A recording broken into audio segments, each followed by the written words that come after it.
The moment I read my attorney's message, I almost dropped my phone in the hospital parking lot. It was 11:47 at night, and I had just finished a 12-hour shift on my feet. The text from Margaret was 4 sentences long. 4 sentences that made absolutely no sense to me at the time. But I did exactly what she said, and what happened over the next 72 hours showed me a version of my family I can never unsee. My name is Claire. I'm 29. I've been a registered nurse for 6 years, working pediatric oncology at a hospital in Charlotte, North Carolina. I drive a used Honda. I pack my lunch most days. I live alone in a 1-bedroom apartment, and I send my mother $200 every month because I was raised to believe that's what good daughters do. When my grandfather passed away in October, I cried for a week, not because of what he had, but because of who he was. Grandpa Roy built his life from a single hardware store in rural Virginia that grew into a small regional chain before he sold it and retired quietly in the mountains. He taught me how to change a tire. He called me every Sunday. He kept a photo of me in my nursing scrubs on his bedside table right up until the end. I had no idea he had left me anything. Margaret Chen had been his estate attorney for over 20 years. She called me 2 weeks after the funeral, very calm, very professional, asking if we could meet privately. I assumed it was routine paperwork. Some sentimental item, maybe the old pocket watch he always wore. What she told me in that office made my ears ring. My grandfather had placed a structured inheritance in a protected trust, valued at just over $1.4 million, designated entirely for me. Not split between family. Not divided among grandchildren. Only me. He had written a sealed letter of intent explaining why. Margaret had not yet opened it in anyone's presence. That was for me to do, she said, when the time was right. She also told me my brother had already called her office. Twice. My brother Daniel is 34. He lives 40 minutes away from our parents with his wife, Rebecca, in a house that has always been slightly too big for what he can actually afford. Daniel and I were never close the way siblings in movies are close. We loved each other in the way that people love furniture they've grown up around. It was familiar. It was assumed. It was never really tested. Until now. Margaret looked at me across her mahogany desk and said something I didn't fully understand at the time. She said, "Claire, before we file anything, I need you to tell your family that the estate is still under review and the assets may not be liquid. Tell them you don't know yet what, if anything, you'll receive." I stared at her. "But I do know." "I know you know," she said quietly. "I'm asking you to pretend otherwise. Just for a few days. I've been doing this for a long time. When people believe there's money on the table, they reveal exactly who they are. And I have a reason to believe something is already moving that you need to see before it gets buried." I drove home confused and a little uneasy. But Margaret had a voice like someone who had seen every kind of family disaster there is, and she did not use words carelessly. So I did what she asked. I called my mother that evening. I told her I'd met with the attorney. I told her the estate was complicated, assets were frozen pending review, and I probably wouldn't see anything for months, maybe nothing at all. My mother made a soft sound of disappointment. She said, "Well, that's life." I thought that was the end of it. It wasn't. The next morning, my phone lit up with a text from Rebecca, my sister-in-law. Not my brother. Rebecca. That already felt wrong. She wrote, "Hey you. Haven't talked in forever. Wanna grab lunch this week? Just us girls. Been thinking about you since the funeral." 3 emojis at the end. A heart, a coffee cup, a smiley face. Rebecca had never once in 7 years of marriage to my brother suggested we have lunch. Just us girls. I told Margaret immediately.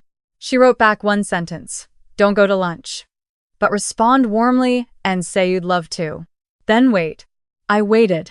What I didn't know was that Margaret had already begun a quiet audit of the estate's preliminary documents. Because Daniel had submitted a handwritten letter to the probate office 3 days after the funeral, signed with what appeared to be our grandfather's signature, requesting that the trust beneficiary designation be reviewed due to family circumstances. Margaret had flagged it the moment it crossed her desk. She recognized the paper. She did not recognize the handwriting. I learned all of this later. At the time, I was simply watching my family move in ways that felt like a stage play where everyone had rehearsed except me. On Wednesday, Daniel called. Not to check on me, not to ask how I was holding up after losing our grandfather. He started with small talk that lasted exactly 90 seconds before he pivoted. He said, "Hey, I talked to Mom about the estate. You know, Grandpa Roy would have wanted to make sure the whole family was taken care of, right? Like, that was the kind of man he was." I said, "Mm-hmm." He kept going. "Rebecca and I have been in a tough spot lately. The business stuff, you know how it is. And honestly, if there's anything coming your way, it might make sense to think about how to spread it around. Keep it in the family." I said, "I don't even know if there's anything to spread." Right, he said too quickly. "But if there is, you know, family." I got off the phone and stood in my kitchen for a long time staring at nothing. That same night, my cousin Leanne texted me out of nowhere. Leanne is Daniel's age, and she grew up closer to that side of the family than I did. She and I were friendly, but never tight. Her message was 5 words. "We need to talk. Please." I called her immediately. What Leanne told me came out in a rush, like she'd been holding it in for days. She said that the week of the funeral, before I had even met with Margaret, Daniel and Rebecca had sat with our mother and 2 other relatives in the family living room and discussed what they called the distribution problem. They had spoken about my grandfather's estate, as though it was already communal property, as though my name as beneficiary was a clerical error rather than a deliberate choice. She said, Rebecca had done most of the talking. Rebecca had said, very matter-of-factly, that Claire has no dependents, no mortgage, and no real need for that kind of capital at her age.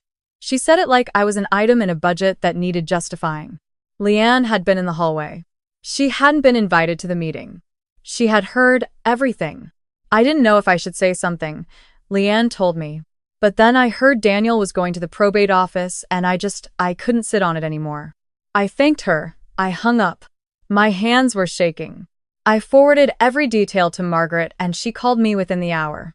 Her voice had not changed, still calm, still measured. She said, "Claire, I need you to do one more thing. I need you to agree to a family dinner at your parents' house this Saturday. If they invite you, say yes. And then I'm going to need you to let me join you. They'll ask why I brought an attorney. Let them ask," she said. "By Saturday, I'll have everything I need." The drive to my parents' house on Saturday felt like driving to the dentist knowing the procedure was going to be worse than they told you. The house I grew up in is a beige colonial in a quiet suburb. My mother keeps it immaculate. There are framed school photos on the wall in the hallway and a wreath on the door that changes with the seasons. From the outside, it looks exactly like a home where a family loves each other. Daniel's car was already in the driveway. So was Rebecca's. I noticed a third car I didn't recognize parked at the curb, and my stomach tightened. Margaret met me at the front walkway.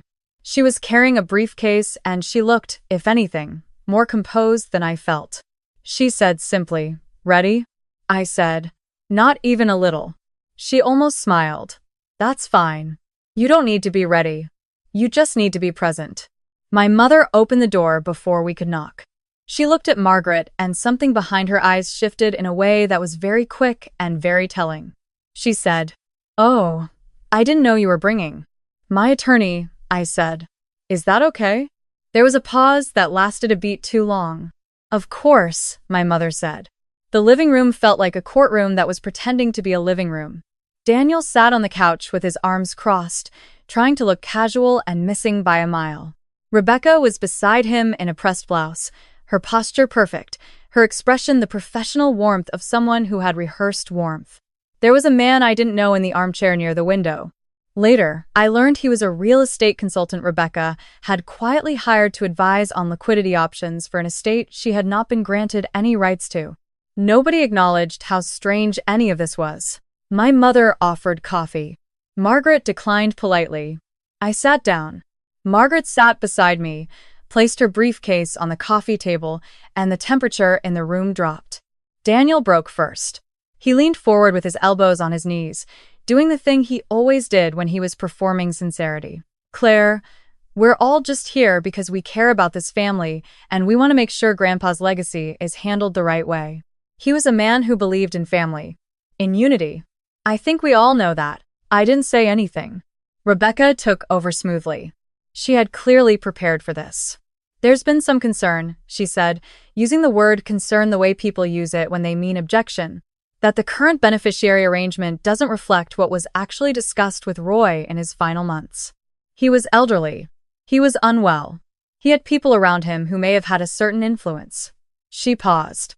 We just think a more equitable distribution is what he would have wanted. I looked at her. Did he tell you that? We had conversations.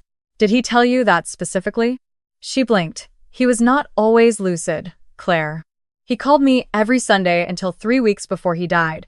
I said, he was lucid enough. Daniel shifted. Nobody's saying he wasn't. Margaret opened her briefcase. The sound of the clasp was very quiet, and it stopped everyone cold. She removed a folder and set it on the table. Then another. Then a third. She aligned them without hurry, without drama. The way someone does when they have done this many times and they know the papers will speak for themselves. I'd like to address the letter submitted to the probate office, she said. Her voice was completely even. The one requesting a beneficiary review due to family circumstances. Signed by Roy Hargrove. She looked at Daniel directly. Roy Hargrove passed away on October 9th. This letter was submitted on October 17th. And this she opened the first folder is a signature analysis completed by a forensic documents examiner. The signature on that letter does not match any of the 43 verified signatures in Roy's estate file. The room was absolutely silent. Daniel's jaw tightened. That's a forgery, Margaret said simply. Not harshly. Simply. Which is a felony. Rebecca made a sound. A small, involuntary sound that she tried to cover by pressing her fingers to her lips. My mother, on the couch beside me, had gone the color of uncooked dough. Margaret was not finished. She opened the second folder. Additionally, a review of the estate's preliminary documents uncovered a deed of transfer submitted to the county recorder's office on October 21st, 12 days after Roy's passing. It attempted to reclassify one of Roy's investment properties as a jointly held family asset, which would have made it subject to partition rather than trust distribution. She slid the document toward the center of the table. The notary stamp on this document is from a notary whose license expired in 2019. Daniel stood up. He actually stood up. This is insane. You're coming into our family home and accusing us of. I'm not accusing anyone, Margaret said, still seated, still calm. I'm presenting documents that were filed with public offices. The county recorder has copies. The probate court has copies. I have copies. The question of who filed them is a matter for investigators, not for this room. She paused. But I do want to be clear about one thing. These filings, if they had proceeded without being flagged, would have delayed and potentially eliminated Claire's access to the trust entirely. Roy specifically anticipated this possibility. My head turned to her. He did? For the first time, something softened in Margaret's expression. Just slightly, yes. He did.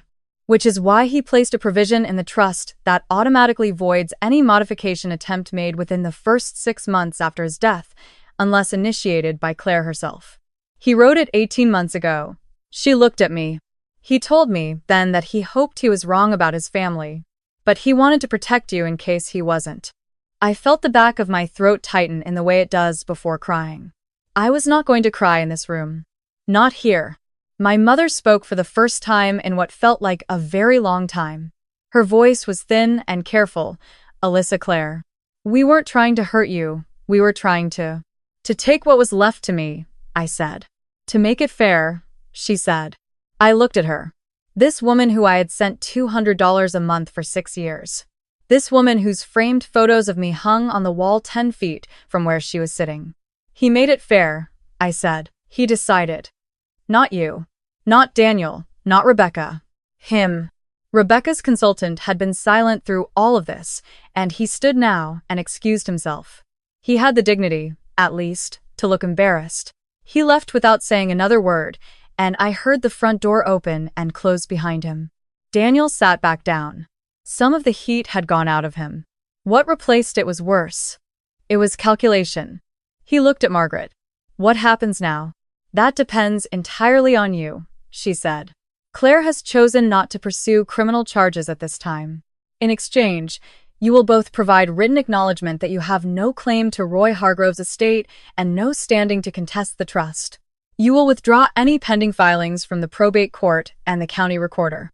And you will sign a document confirming that you understand any future interference will result in immediate legal action. She produced a fourth folder. Clean pages, crisp edges. 2 pens resting on top. I took the liberty of preparing these in advance. Daniel stared at the folder. Rebecca stared at her hands. My grandfather built something from nothing, I said quietly. He worked for decades. He was careful with every dollar he ever made. And the 2 of you tried to take it before his grave was even settled. I heard my own voice, and it surprised me. It didn't shake. I want you to understand that I know that now. I will always know that. Daniel started to speak. I don't know what he was going to say. I held up one hand, and the words stopped. Don't, I said. Please just sign the papers and let me leave. The scratching of pens against paper was the only sound in the room. My mother did not sign anything because she had not filed anything. She sat very still while her son and his wife surrendered whatever it was they thought they had gained. When it was done, she looked at me with something in her face that I recognized but couldn't name until later that night, lying in my apartment staring at the ceiling. What I saw in her face was not guilt. It was grief. She was grieving something she had already lost before this day, before this room, maybe before I was even old enough to notice it was gone. I stood up and said goodbye to no one in particular. Margaret followed me out. On the front walkway, the November air was cold and clean. The neighborhood was quiet. Somewhere down the street, a dog was barking at something it couldn't reach. Margaret placed her briefcase in her car and then turned to me. Claire, there's one more thing. I should have told you sooner, but I wanted to wait until after today because I needed you to be fully present in that room. I looked at her. She reached into her coat pocket and removed a small white envelope. Not aged ivory, like something from a period drama. Just a plain white envelope, sealed, with my name on the front in handwriting I knew better than my own. My grandfather's blocky, careful letters. He gave this to me last February, she said. He told me to give it to you only after you had seen what you needed to see. My hands were steadier than I expected when I took it. There's also a secondary attachment to the trust, Margaret said. Separate from the $1.4 million. Your grandfather retained a 22% ownership stake in the hardware supply company that acquired his original stores. He never sold that stake. He transferred it into your name 8 months ago. It's been appreciating since the acquisition. She paused. As of last week's valuation, it's worth approximately $900,000. I stood very still. He told me, Margaret said carefully, that he watched you work yourself through nursing school while your brother asked him for loans he never repaid. He told me you never once asked him for anything. He said that was the whole reason. I opened the envelope standing on my parents' front walkway with my back to the house.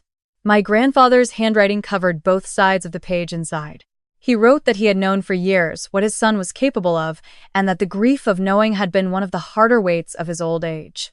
He wrote that watching me grow into someone who led with care rather than calculation had been the proudest thing he had witnessed in a very long time. He wrote that he was not leaving me money. He was leaving me freedom.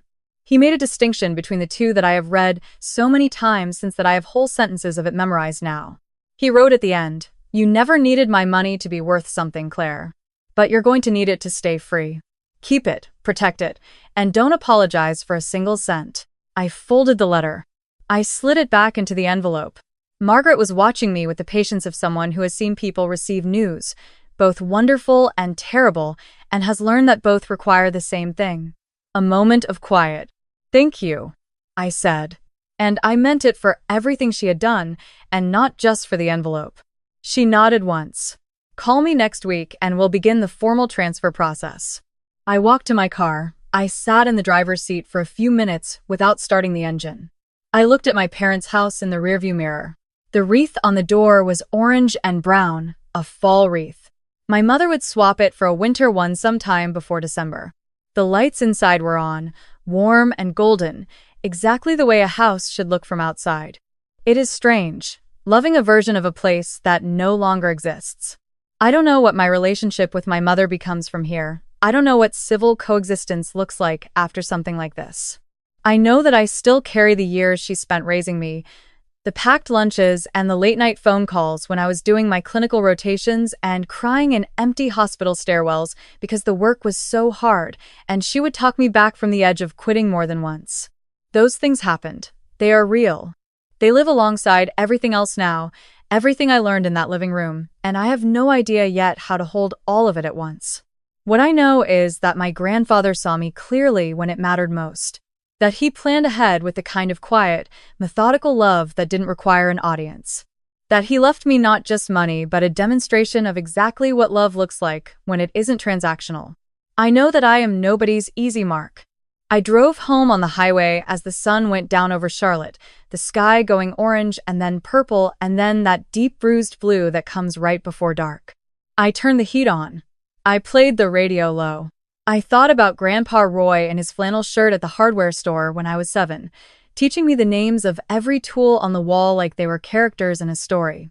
I thought about all the Sundays he called. I thought about a 22% stake in a company I didn't know I owned, sitting there growing quietly for 8 months while my brother was in a probate office with a forged signature and my sister-in-law was preparing talking points about my lack of dependence. I thought about Margaret's briefcase clasps snapping open. I thought about the look on Rebecca's face in that exact moment. And for the first time in weeks, since before the funeral, since before the October that turned everything gray, I felt something lift. Not all the way, not completely, but enough. I got home, fed my cat, made tea, and sat on my couch in the quiet of my apartment. My grandfather had been right about one thing above everything else. I had not lost anything. I had finally, completely, irrevocably found out exactly what I had.